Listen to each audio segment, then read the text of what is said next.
Hey guys, welcome back to the channel. As you guys can see, we have the truck behind us, and today we're actually working on a modification that I did like 4 years ago, but when I did it, the guide, the how-to guide, was kind of incomplete. What we're going to be talking about today is actually the rear, kind of the 1500 series spoiler. Yeah, it's the lid that comes out and then it has a angle going down toward the truck. Well, when I did this mod like 3 or 4 years ago, they told us just to use push pins. I'm not sure if you guys can see that, but basically what's happened over time is all of the push pins have flown out and gotten loose. What I failed to realize at the time was there is actually a screw and kind of a clip, a nut, that you put into the tailgate to actually install this. The how-to I had didn't have that listed, and I'm sure if I looked more online, you'd find people actually suggest using the GM hardware.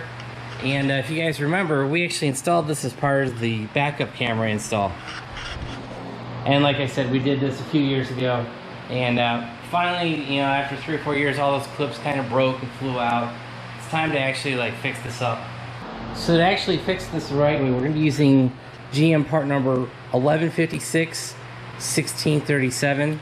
That is going to be the bolt for that's going to go into the nut, and I'll try to get the part number for this. Unfortunately, the kit that I bought does not have the nut certs, or whatever you want to call this.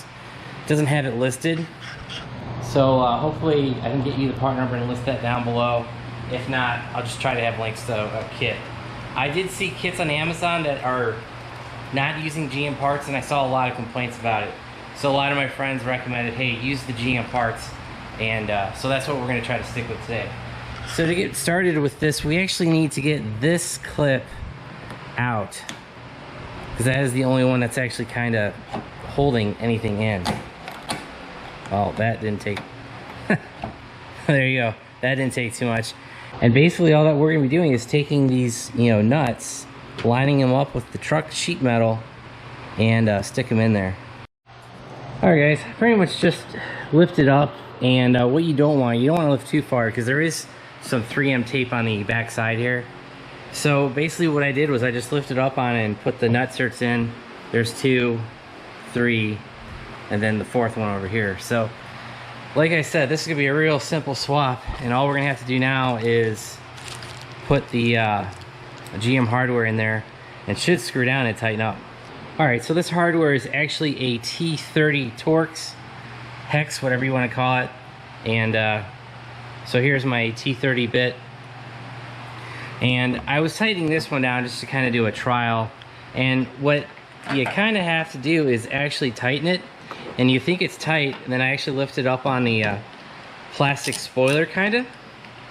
And it hadn't tightened down yet. So basically you just have to keep tightening it until you think it's too tight, and then that's when you should stop.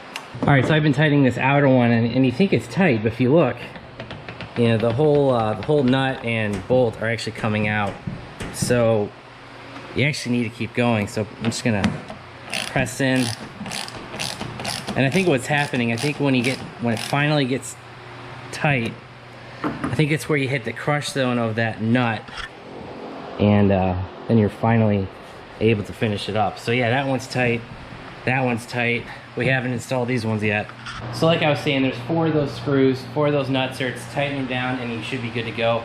The only thing we need to worry about is actually getting our camera refocused, because with this thing flopping around, the camera actually kind of has a tendency to get off by 90 degrees. So we'll get all 4 of the hardware tight and this cap won't move anymore, and then we'll readjust the camera. Alright guys, I'm not sure if you can see the camera, backup camera on the radio, but basically trying to turn this the right way up. That might be right. Let's go look.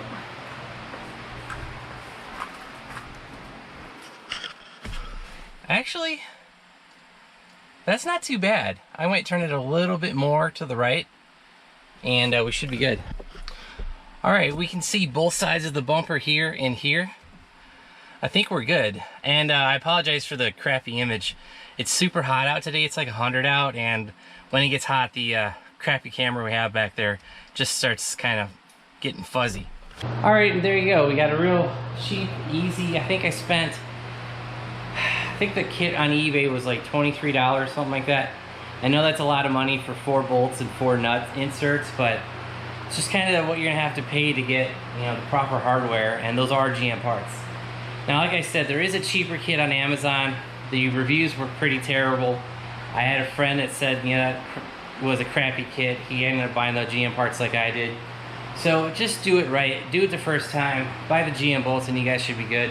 Like I said, I'll try to have links to the bolts and all that stuff down below. If I can't find a link that I can't share, I'll just put the part numbers and we'll include all that. So yeah, that's pretty much gonna be it for the tailgate fix. You know, we also fixed the backup camera a little bit too. But basically, it was trying to fix this cap so that it doesn't want to try to fly off when you're going down the highway. But like I said, it's 4 bolts, 4 nut inserts. I'll get you the GM part numbers, and that should be it. If you guys want to see more truck content, more Corvette content, or more Chevy SS content, make sure you hit the subscribe button. And if you want to know when I upload new content, hit that bell notification button.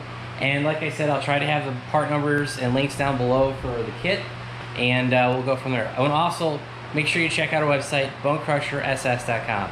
Thanks, guys. Have a great one.